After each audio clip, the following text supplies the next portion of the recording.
It's finally happening. Hi everyone, I'm Allie and I'm a daydreamer and I'm a lover of stories. Welcome to my channel, and in today's video, we are discussing Words of Radiance. You heard that correctly. And we're discussing part 1 and the interludes, a light. And if you're new here, I also have 5 videos on the Way of Kings doing a very similar thing to this. And also, if you're new, please consider subscribing and make sure you hit the all notifications button so you don't miss any of these videos in the series. And now it is time to start the class Words of Radiance 101. Let's begin. So we are going to do this by characters with a mix of plot and lore that relates to them, the interludes, questions, help me, quotes I love and why, and closing thoughts. There might be some overlap, so bear with me. We're starting with Jasnah, which you'll probably know why, since I've only read part 1, but we'll get to that. Okay, so specifically in the beginning of the book, I love that we got this flashback scene for the night that King Gavilar was killed, especially because in the Way of Kings, we got that. It wasn't the prologue, but it was still the first chapter, and I just thought it was really cool that we got to see what was happening in the kingdom and the palace as this was happening on the other side and through Jasnah's POV. We just got all these more tidbits and information, and it's just also like, it's good. I don't know if symmetry is the right word, but that's just like a nice little bow that Sanderson put on this series that he's building. And then she went to the Shadesmar, which was really creepy and kind of terrifying. I did not like that it came from the shadows. I mean, anytime you're walking down a dark corridor and shadows look like they're coming after you, that's just not ideal. And I know the Shadesmar was explored in the Way of Kings with Shallan, but this was I felt a bit different for Jasnah's experience. And obviously I know, which we'll get to, she has a different spren that hangs out with her. So I don't know if there's like some connection to that. So I found out that after Jasnah came in on this horrific scene of her father being killed, when the Parshundi claimed that they're the ones who did it, that they were trying to stop him from doing something very dangerous, which I know now is putting the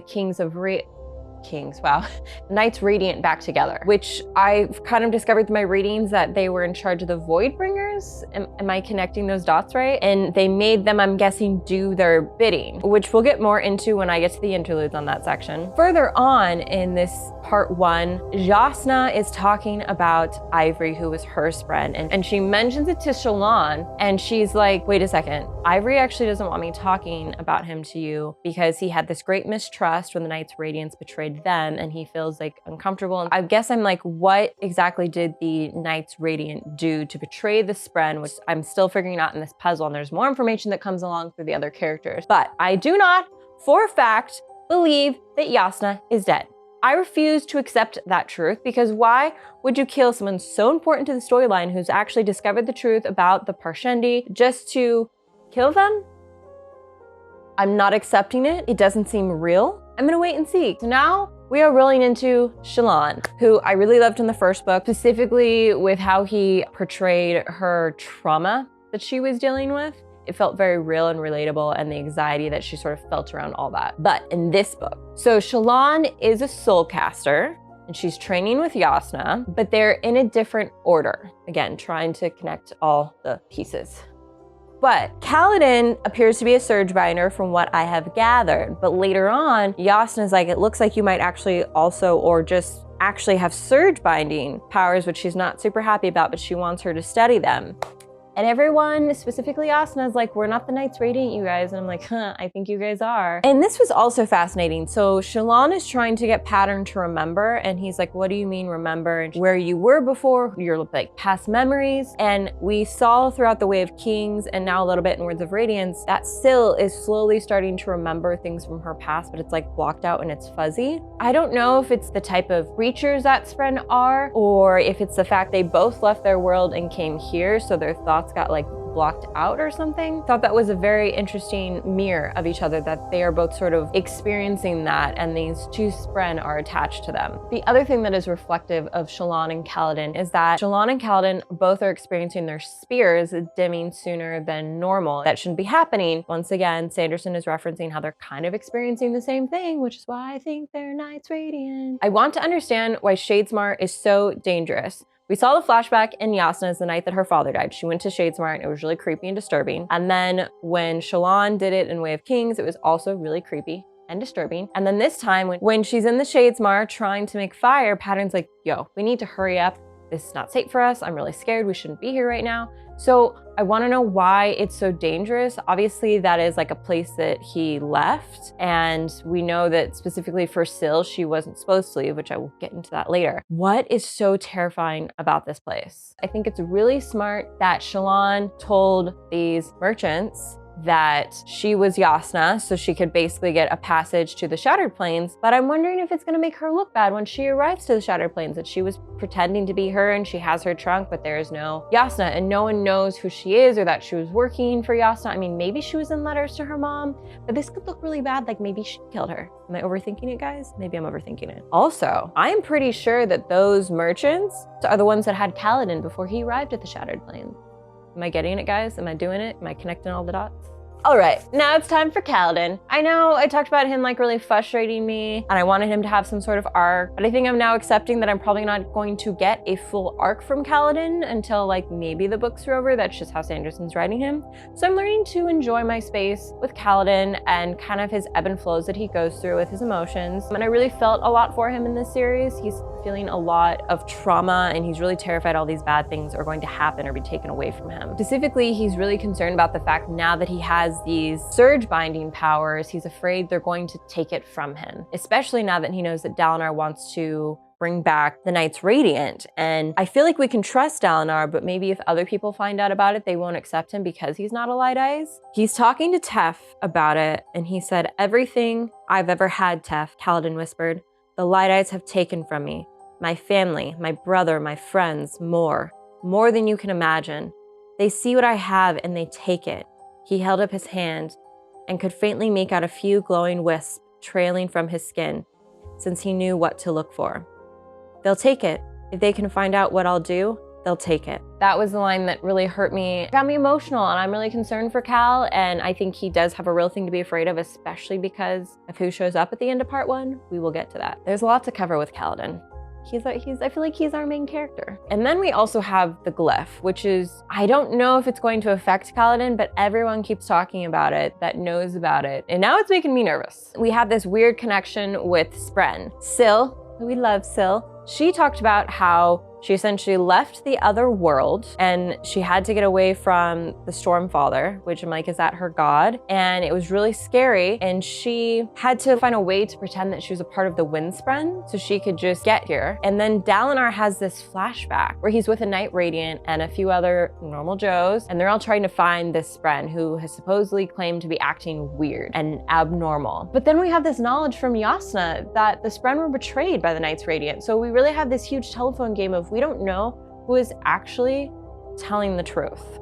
And then Shallan's coming with Pattern, and Pattern is from a place that don't like Honor Spren, and Syl's an Honor Spren. So if they're like in the same room, is something bad gonna happen? I'm really nervous about that. And then this like really blew my mind. I honestly didn't make this connection until I was writing my script for this. Syl is confirming that something dangerous is coming. And we have like, I think it's like 62 or 68 days based on what the glyph says. And then she talks about how she's seen dangerous Spren in the distance and how they're attracted to the red lightning. And she thinks they're called Storm Spren. And who did we discover in the interludes has, I think, one Storm Spren? The Parshundi. And they want to now try to transform with this Storm Spren, hoping it'll give them power. I feel like that could be the bad thing coming. And I don't know what that's gonna do, and that makes me really nervous. Especially since that's apparently the power from the Voidbringer's god. I'm gonna get to that too.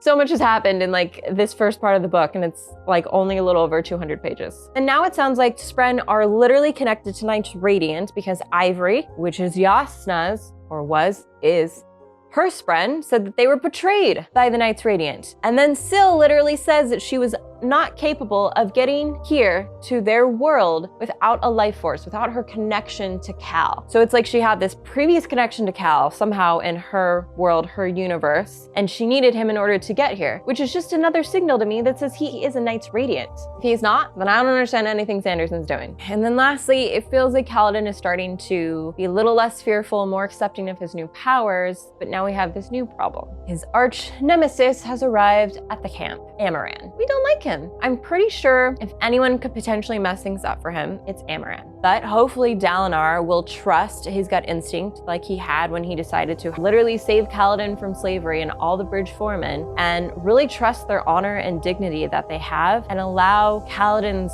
current present self to reflect who he is and not the past, and also not the truth, which we know Amaran's probably gonna lie. I am nervous, but I'm also really excited to see what kind of drama comes out of that. I wish I had more to say about Bridge 4, you guys, but okay, I do actually have a little more to say about them later on. It's more quotes that I really loved. But at this moment in time, they're really just cracking me up when they're in all these like training sessions for Kaladin to really understand his surge binding and his powers. Specifically, Lopin is cracking me up. And I'm listening to the audiobook while I'm reading to kind of help me get through it at a faster pace. And the narrator gave him like this Australian accent, which I don't know why makes him funnier. I don't really know why or what that means, but it just does. I guess because it kind of makes him sound like this really go-getter. Maybe go-getter is not the right word, but like chilled and laid back, especially because he makes all the jokes about him only having one arm. Is that a good Australian accent? I'm working on that one. But anyways, he's like making jokes about how like the women will like this, like stick me to a wall. Have you heard the joke about the guy on the wall with one arm? He was harmless.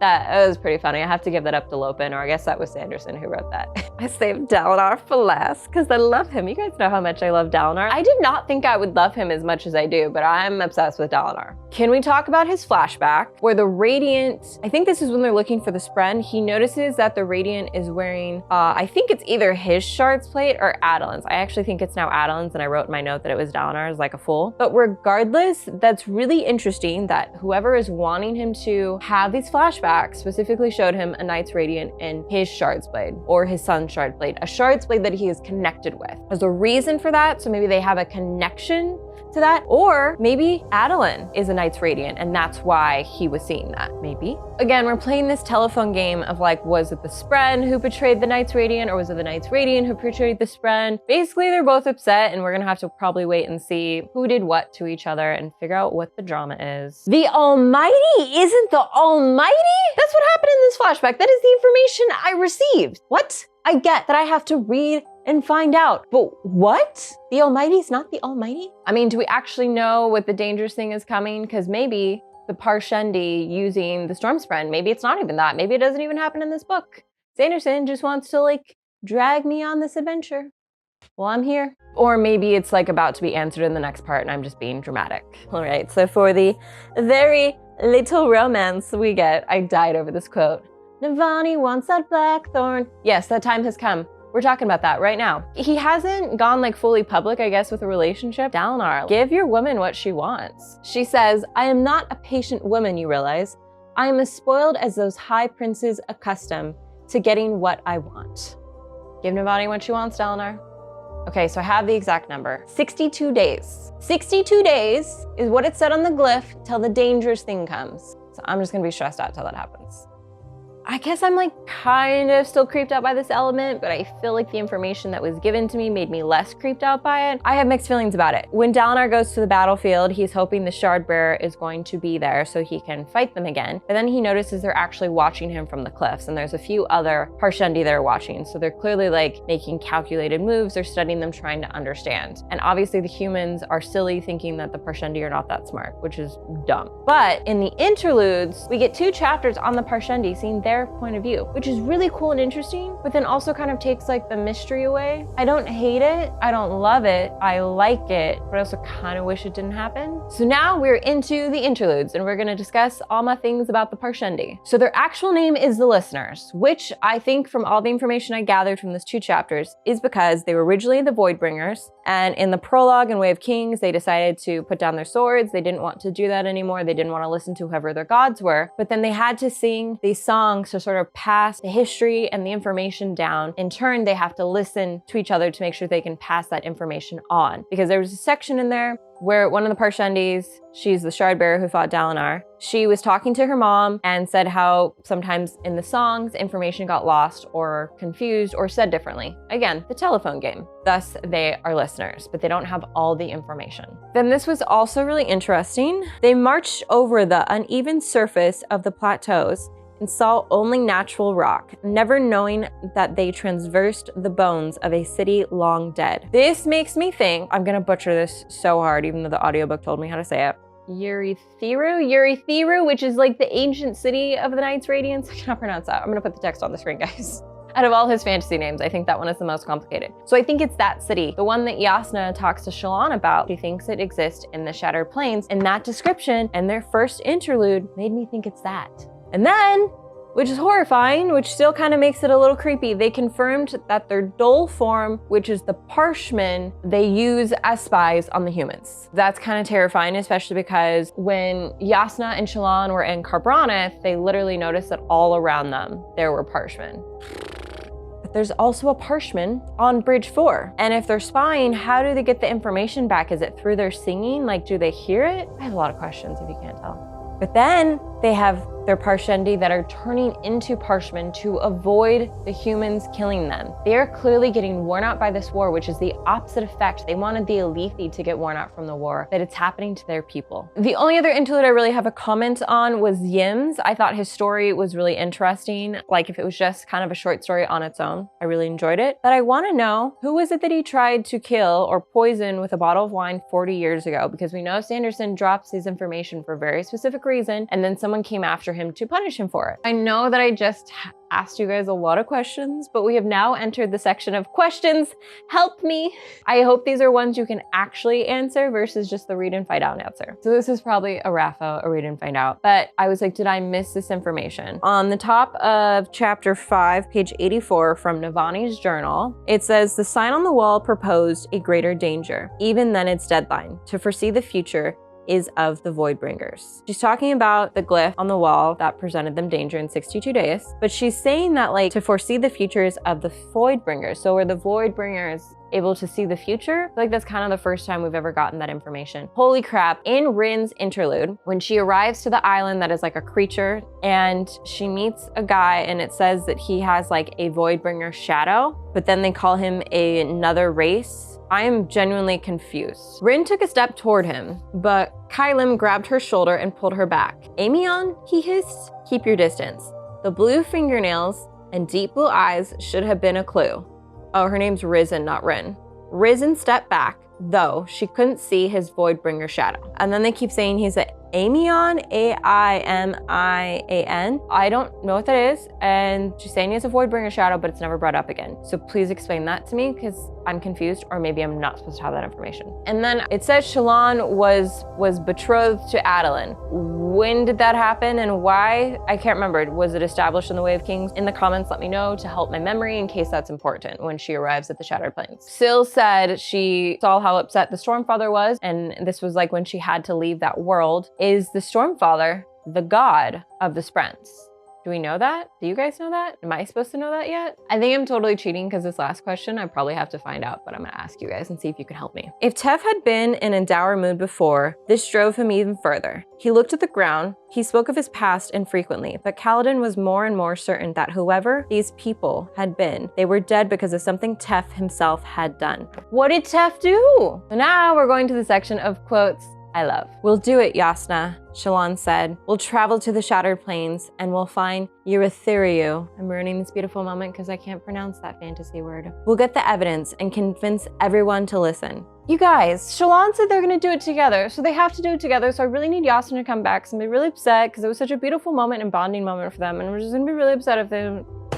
It made me very emotional. This quote I just thought was beautiful description and gave me very creepy, haunty, spooky vibes. After a high storm, the dead ended up here.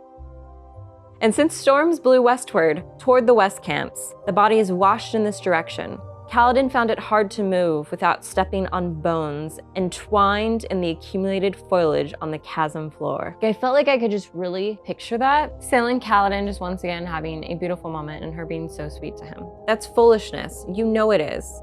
I know it is, but I feel it isn't. They broke me, Syl. I'm not what you think I am. I'm no Radiant.